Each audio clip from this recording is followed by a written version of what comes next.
Este taller de la semana 10 es acerca de los conceptos básicos de redes. Y yo pensé que alguien se había conectado. Listo. Es acerca de estos conceptos básicos de redes. Y vamos a empezar por uno muy importante que es la dirección IP. ¿Se acuerdan qué es la dirección IP? ¿Quién me dice? ¿Quién tiene una idea?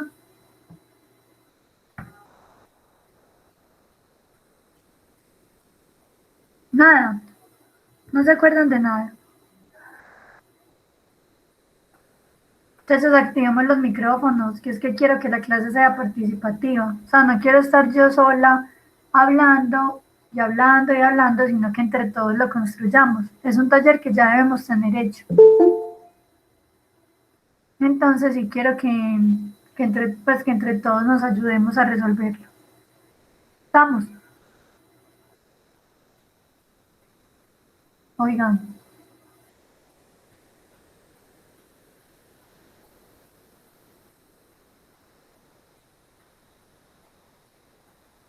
actívenme pues los micrófonos, porfa.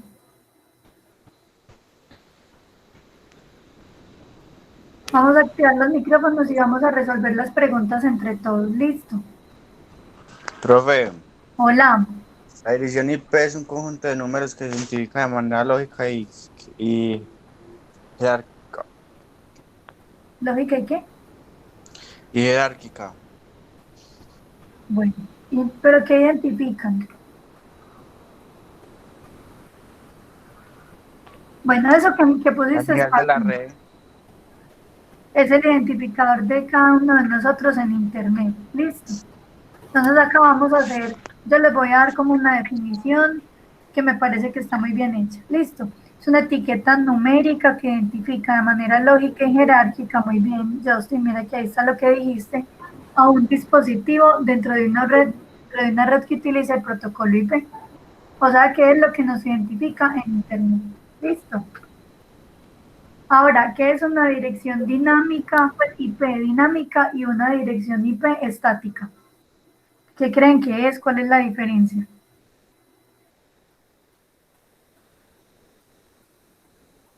Pero otro que no sea Justin para que participemos todos. ¿Quién más me quiere ayudar? John, Mariana. Espérenme un momentico que alguien ingresó. Una IP estática es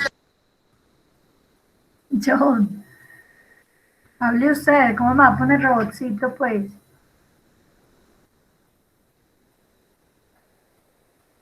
La estática es la que cambia cada cierto.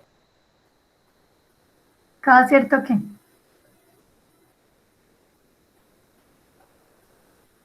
John, no se te escucha. No, profe, es que estoy pensando qué digo. Ah, bueno. Yo pensé que era que se te había desactivado el micrófono.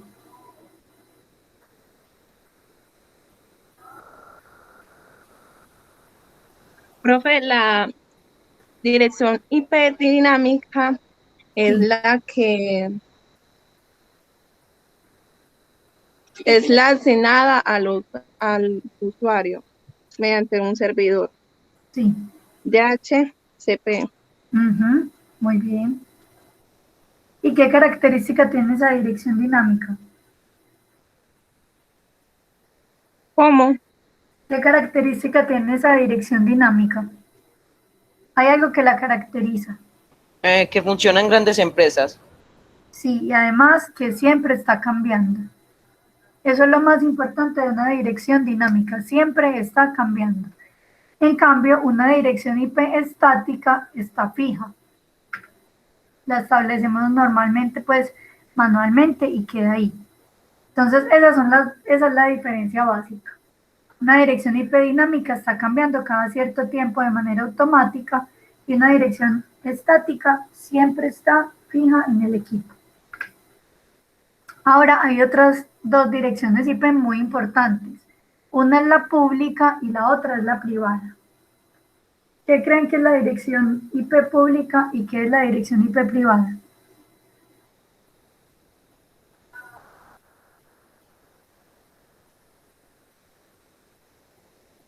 ¿Alguna idea? La privada es la que identifica a cada uno de los dispositivos que están conectados a la red. Sí. Y la pública. Es el identificador de nuestra red desde el exterior, la de nuestro router de casa. Muy bien. Muy bien. O sea, que ¿cuál es la diferencia? Aquí como para cerrar. La IP privada es la que nosotros le ponemos a los equipos dentro de nuestra red, ¿cierto? Para nosotros identificarlo. Entonces, por ejemplo, tenemos una oficina y tenemos 5 equipos. Nosotros le asignamos una IP privada, pero esa es para diferenciar los equipos dentro de nuestra red. En cambio, la dirección IP pública es la dirección que tiene nuestro router, que es el que nos da el internet, y es la que nos va a identificar por fuera de la red, en el exterior. ¿Listo? ¿Claro ahí? ¿O alguno tiene alguna duda? No, está bien. Listo. Ahora vamos a ver las clases de las direcciones IP. Las clases son los diferentes usos que se le dan a las direcciones IP y van con unos rangos diferentes. Entonces, tenemos la clase A. Va desde la dirección 0.0.0.0 hasta la 127.255.255.255.255. Listo. ¿Qué podemos tener ahí? Podemos tener 128 redes y cada una de esas redes puede tener 16.000 equipos. Entonces, la clase A se usa para grandes redes, o sea, empresas gigantes que tienen incluso sedes en varias partes del mundo. Listo. Luego viene la clase B. La clase B es la que está entre la dirección 128.0.0.0 hasta la 191.255.255.255. Ahí podemos tener 16.384 redes y podemos tener 65.534 equipos dentro de esa red. Listo. Esta es para redes medianas. ¿Por qué? Porque miren que no va a tener la misma cantidad de equipos como en la A. Ahora vamos en la C. Esta C normalmente es la que usamos en las oficinas, en los colegios, ¿cierto? Que son más pequeñas. Entonces vamos desde el 192.0.0.0 hasta el 223.255.255.255. Ahí podemos tener hasta 2 millones de redes, pero cada red tiene una capacidad de 254 equipos apenas. Entonces mira que es como más para lo que se hace para una oficina, suponiendo. La D no se utiliza pues en ningún tipo de ni empresa ni de oficina, sino que son las que se usan para mandar mensajes a muchas partes, como hacer difusiones grandes. Como si le dice celular. Y la E, que es la última, es para investigación, entonces eso tampoco lo vamos a encontrar. Estos son simplemente como unas redes de referencia que nunca vamos a utilizar, entonces no es tan importante pues que las estudiemos. Espérenme un momentico que alguien se me conectó. Pero ya no encuentro el qué. No encuentro acá la notificación de ingreso. Bueno, digamos. ¿Esto para qué nos va a servir? Para un tema que vamos a ver más adelante, que es subdividir una red. Entonces es muy importante que lo tengamos en cuenta. Ahora, ¿qué es la máscara de red y para qué sirve? La máscara de red es una combinación de bits entre unos y ceros. Y lo que va a hacer es delimitar el alcance de cada una de esas redes. Entonces, ¿qué nos va a decir? Lo que nos va a decir es cuántos equipos puede tener una red, ¿cierto? Y cuánta parte, o sea, qué hace parte de la subred y qué hace parte de los equipos. Eso es lo que me va a diferenciar. Y eso también lo vamos a ver más claro cuando veamos ese tema que se llama subnetting, que es dividir una red en redes más pequeñitas. ¿Vamos claros hasta ahí? ¿Hay alguna duda? Pues sí. Todo va bien. Listo. Ahora la dirección MAC. Esta dirección MAC es un identificador que se le da a todos los equipos de red. Es como si fuera la cédula de una persona, solo que es para los equipos. Entonces, por ejemplo, cada computador, cada celular, cada dispositivo que nosotros tenemos tiene una dirección MAC. Y eso es lo que nos va a identificar a nivel mundial en Internet. ¿Listo? Esta dirección es muy importante. No se puede cambiar porque eso viene ya desde el fabricante y es lo que nos va a permitir identificarnos en Internet. Ahora el gateway o puerta de enlace. Un gateway es un dispositivo que va a permitir conectarnos entre varias redes. ¿Listo? Y también es lo que nos va a dejar que los ordenadores tengan acceso a Internet. Que eso también es muy importante para el tema de que vamos a ver a un futuro. Ahora vamos a hablar un poquito del cable que se utiliza para hacer pues las conexiones en la red. El cable de red es un cable que nos permite hacer la conexión entre los routers, los computadores y todos los equipos pues para construir la red. Normalmente se construye con el cable UTP, que es un cable que no tiene blindaje, entonces es este que les muestro acá. Cuando abrimos el cable UTP vamos a encontrar 8 conectores trenzados por pares. Y con esto es que vamos a empezar a construir esos cablecitos que nos dan la conexión al Internet en los computadores.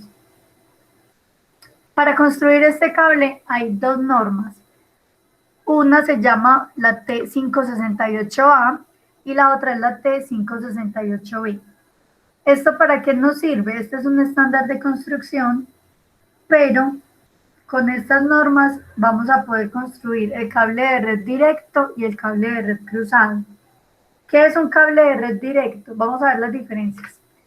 Un cable de red directo es que utiliza en los dos extremos el mismo estándar, ¿cierto?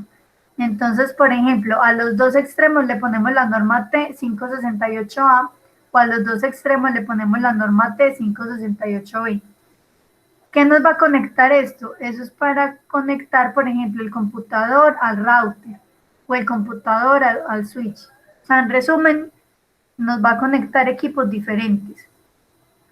Y el cable cruzado utiliza diferentes normas en cada uno de los extremos. Y este lo usamos para conectar, por ejemplo, dos computadores y enviar archivos.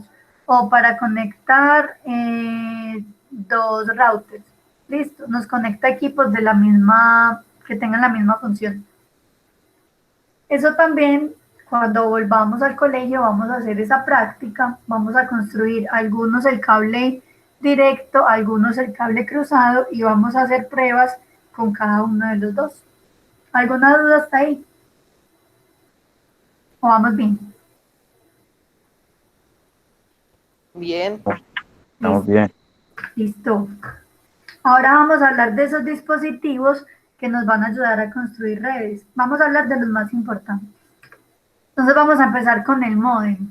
¿Qué es un módem? Es un dispositivo que nos va a permitir la comunicación entre equipos informáticos con la red exterior, o sea, con el Internet. ¿Listo?